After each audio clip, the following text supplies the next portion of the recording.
Saudi আরব সহ মধ্যপ্রাচ্যের সঙ্গে মিল রেখে চাঁদপুরের অর্ধশত গ্রামে পবিত্র ঈদ উল আজহা উদযাপন করছেন কয়েকটি গ্রামের মুসলিম সম্প্রদায়ের একাংশ। এছাড়া পটুয়াখালীর 35টি গ্রামে 25,000 মানুষ পালন করছেন ঈদ উল আজহা। এই মুহূর্তে চাঁদপুরে আছেন সহকর্মী ফারুক আহমদ এবং পটুয়াখালীতে আছেন মনির হোসেন বাদল। সরাসরি প্রথমেই যাচ্ছি ফারুক আহমদের কাছে। সৌদি আরব সহ মধ্যপ্রাচ্যের সঙ্গে মিল রেখে চাঁদপুরের অর্ধশত গ্রামে পবিত্র ঈদ উল আজহা উদযাপন হচ্ছে। তা আমি এই মুহূর্তে আছি সাদরা দরবার শরীফের সাদরা হামিদিয়া ফাজিল মাদ্রাসা মাঠে, যেখানে এখন ঈদের জামাতের প্রস্তুতি চলছে এবং সেই ঈদের জামাতের ইমামতি করবেন যিনি এই এলাকায় 1928 সালে ঈদের প্রচলন করেন, অর্থাৎ সৌদি আরব সহ মধ্যপ্রাচ্যের সঙ্গে সঙ্গতি রেখে যিনি ঈদ প্রচলন করেন সেই মাওলানা ইসাক রহমতুল্লাহ আলাহের দৌহিত্র মুফতি মাওলানা আরিফ চৌধুরীর ইমামতিতে আজকে ঈদের জামাত অনুষ্ঠিত হবে এবং সাদরা দরবার শরীফ মাঠে এই হামিদিয়া ফাজিল মাদ্রাসা মাঠে আমরা এখন দেখতে পাচ্ছি যে মুসল্লিরা কানায় কানায় পুরো মাঠটি ভরে গেছে। লাইভ বয় কিনে কল দাও টোল ফ্রি নম্বরে আর এক নিঃশ্বাসে গোল বলে জিতে নাও ফিফা বিশ্বকাপ 2026 এর এক্সক্লুসিভ পুরস্কার।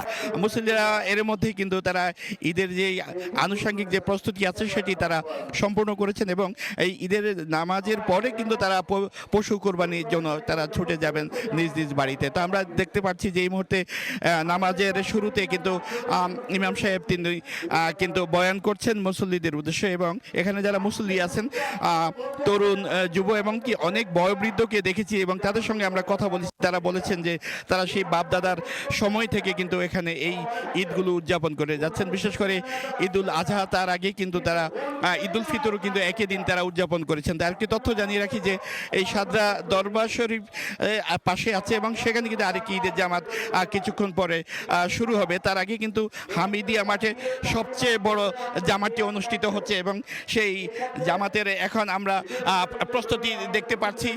তো আমি এই মুহূর্তে চলে যাব পটুয়াখালীতে, সেখানে আছেন মনির হোসেন বাদল যিনি ঈদের জামাতের তথ্য জানাবেন।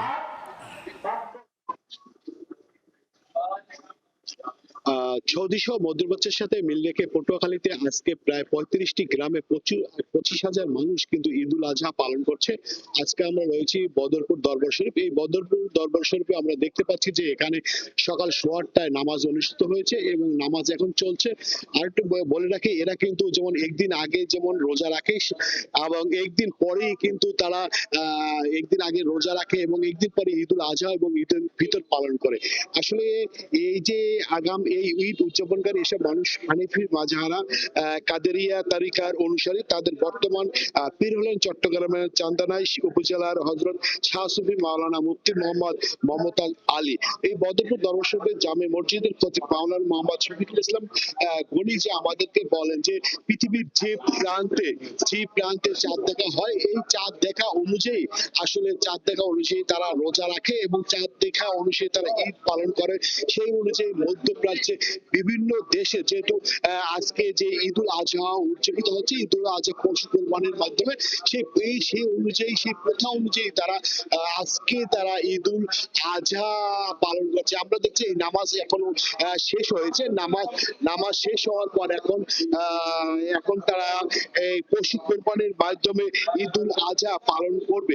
আসলে এই যে পটুয়াখালী যে দরবার শরীফ বদরপুর যে দরবার শরীফ রয়েছে, বদরপুর দরবার শরীফে না এছাড়া পটুয়াখালী সদর উপজেলা সহ 7টি উপজেলার মোট 35টি গ্রামে প্রায় 25,000 মানুষ কিন্তু পশু কোরবানির মাধ্যমে সৌদি সহ মধ্যপ্রাচ্যের সাথে মিল রেখে ঈদ উল আজহা পালন করছে। এই ছিল পটুয়াখালী থেকে আমার কাছে যে আগাম যে ঈদ উল আজহা নামাজের তার সর্বশেষ। পটুয়াখালী থেকে সহকর্মী মনির হোসেন বাদল এবং এর আগে চাঁদপুর থেকে ফারুক আহমদ।